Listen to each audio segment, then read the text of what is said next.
Bonsoir, du coup nous allons faire la rubrique cinéma tout en couleur pour justement un film que je souhaite défendre. Dans cette nouvelle rubrique, nous nous demandons qui est donc l'accusé. Ce film, sorti l'année dernière, qui est donc Le Dernier Voyage du Déméter, a fait ce qu'on peut appeler un gentil bide. Gros effets spéciaux, gros investissement par rapport au niveau des effets, du stock, tout ça. Et le film en lui-même n'a très peu rapporté à travers la presse, à travers les avis des spectateurs. Moi, je vais vous avouer un truc. Au départ, ce film, quand j'ai vu la bande-annonce, ça m'a pas donné envie d'aller le voir au cinéma. Je suis entièrement d'accord. Tellement trop de films qu'il y avait à ce moment-là, donc c'est vrai que j'ai complètement zappé ce film. Et j'ai eu l'occasion de le voir récemment. On me l'a partagé. Et quand je l'ai vu avec la personne concernée, je me suis dit, au bout des 10-15 premières minutes, mais attends, c'est vraiment le film qui a été vraiment blasé par la critique, pareil pour les avis. Alors, petit rappel, on est à peine sur du 2,9 pour la presse, qu'il a gentiment quand même dézingué au passage, à peine 2,7 sur Allociné, mais je me suis dit à un moment, j'ai regardé les commentaires, je me suis dit, mais est-ce que vous avez vraiment vu ce film? Déjà, mis à part que si vous n'auriez pas vu la bande-annonce, et même la base du résumé, rien que ce film peut vous faire plaisir sur différentes facettes. Déjà, premier point, l'intrigue par rapport à quel est ce personnage.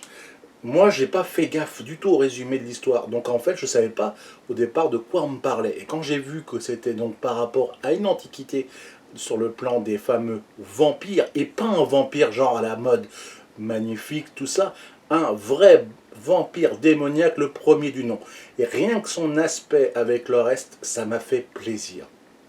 Quand on voit le côté hollywoodien habituel, on se dit toujours, mais oui, vous avez vu, c'est toujours un beau mec et compagnie, mais là de voir une créature à peine mi-homme et compagnie, ça m'a fait penser à Jeepers Creepers. Et ça, rien que ça m'a fait envie de voir ce personnage et de voir cette incarnation justement du mode vampire et surtout le contrôle de ses victimes.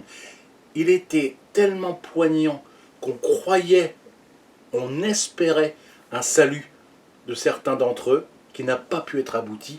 Et rien que ça, cette angoisse, ce stress, cette espérance qu'on vous retire, qu'on vous balaye, sans qu'on s'en rende compte, et des scènes ultra performantes, à savoir de choquer et justement de vous faire angoisser, sans qu'on s'en rende compte, sans qu'on pensait que c'était bon. Là, on ne le voit pas venir. Ce qui est super dans ce genre de film, je le dis, ça, les films d'angoisse, c'est un peu ma came. Mais ce qui était beau, c'est qu'il est imprévisible. Totalement. Les scènes des attaques, on se demande par où, comment, pourquoi. C'est franchement la scène qui m'a fait le plus quand même frissonner, c'est quand même pour celle du gamin qui se fait attaquer. Et franchement, je ne l'ai pas vu venir. J'ai trouvé ça, mais franchement, même moi, je me suis fait avoir. Et pourtant, j'en ai vu des films dans ce domaine-là. Et ça, j'ai trouvé que l'histoire était magistrale. Court résumé pour ceux qui voudraient encore le voir, parce qu'il est bien sûr dans les bacs et compagnie. Alors, l'histoire, c'est donc un vaisseau à l'ancienne, au début du 19e siècle. On est à l'ère normalement des navires à vapeur.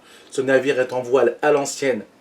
C'est tout y est, le son, le côté sombre, les cales, tout ce genre de décor. Ce bateau a déjà une allure de bateau fantôme, mais propre. Mais je veux dire, non fait et surjoué sur le côté des effets spéciaux. Même ça, c'était... j'ai adoré. Ah, je vous dis clairement, c'est...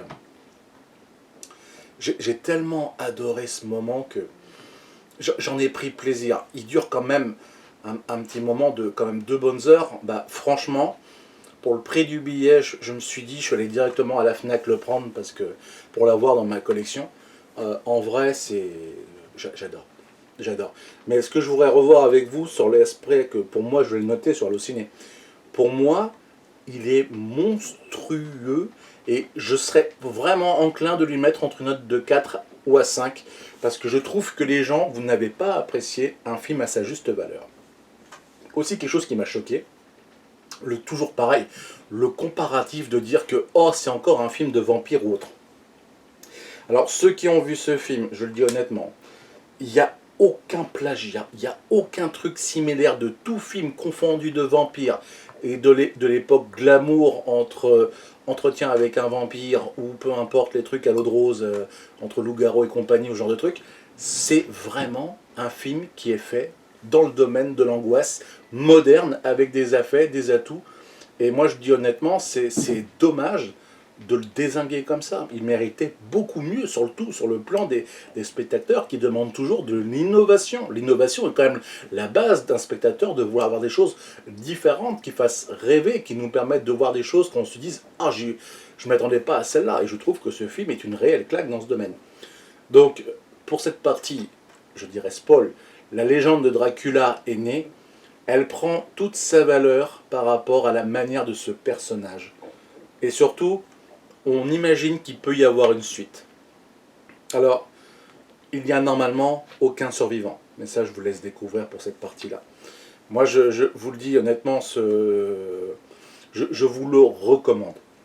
Quand je vois un film qui est un navet, parce que ce que je voudrais faire aussi par rapport à ma chaîne, j'aimerais aussi vous mettre en avant des films qui mériteraient une seconde chance. Donc c'est le cas pour le dernier voyage de Déméter que je veux vous mettre justement pour vous dire que c'est comme 65, c'est comme d'autres films que j'ai pu déjà défendre.